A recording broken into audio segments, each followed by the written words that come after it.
ragal yàlla bàyyi xel diine bàyyi xel lislaam xam ne lislaam la du ay caaxaan voilà du ay affaire considération yi ñu topp ak ñii ñuy jël di leen jox alal ji ñu koy jël di ko cakaayee di dund ci benn luxe bi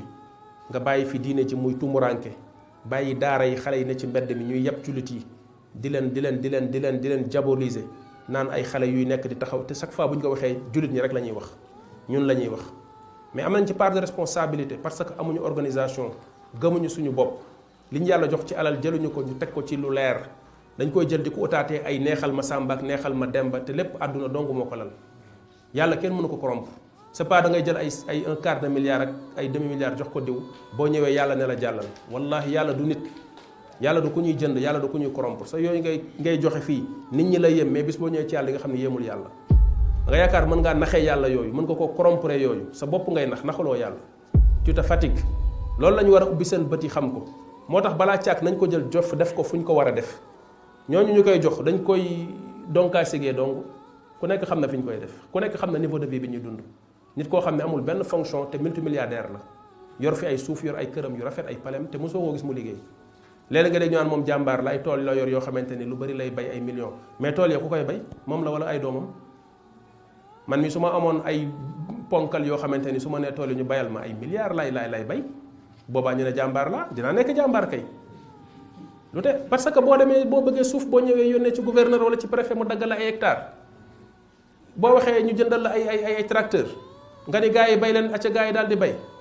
amul salaire amul dara loolu man su ku ma ko defoon ma dundal Sénégal gépp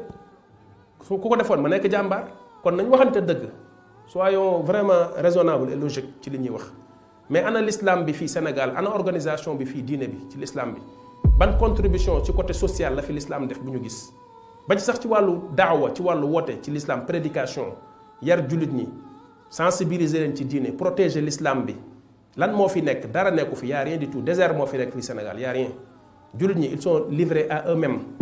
lu ñu bëgg ñoom ñooy góorgóorlu jug dem taqale defal ko seen bopp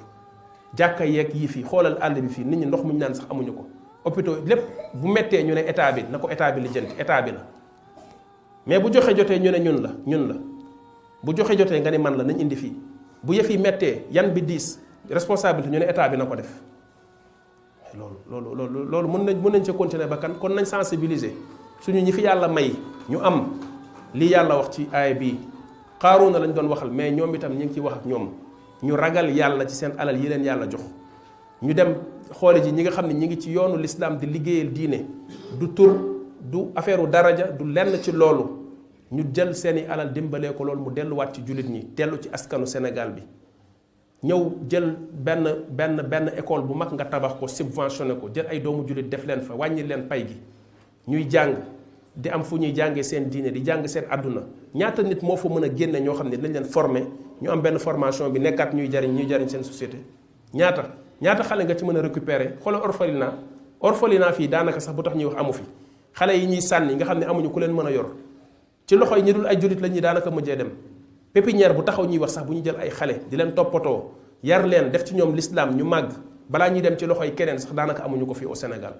ñi ko fiy jéem a kas ñëw kii mooy taqale ñetti dërëmam ki juróomi dërëmam ñu nekk ci di dajale suuf suñu jënd sax dañu am problème pour jënd ko ndax amuñu ay moyens am na ñoo xam ne loolu doyu leen galax ndiku sax yor nañ fi alal joo xam ne mën nañ def ko ci benn bis génn financé ko mais duñ ko def yooyu du seeni priorité ñi ngi toog di déglu di woote wala xew sàngam jot nga dégg leen ñu génn di jaagare naan joxe nañ nàngam mais loolu nga yaakaar ne dimbali yàlla ak diine yàlla ji moo tax nga koy def da ngay nax sa bopp li ngay def boo deewee dem ci yàlla di nga xam ba xam yàlla dina la fay wala du la fay yàlla ragalul kenn ñun ñëpp ay jaamam lañ buñ taxawee ci kanamam ëllëg yëre sax duñ ko sol lu la fi nit dig dalay nax booy dimbali l'islam nga def ko defal ko sa bopp ndax yàlla tax mais nekk fi yaakaar ni Masamba mi nga topp ak njabootam di leen jox ak yooyu mën nga cee dëgg ba mais ay nit a nga fi di dund di nekk ci diine ba yàlla gërëm leen ñu dee te xamuñu diw moomu xamuñu ne sax il existe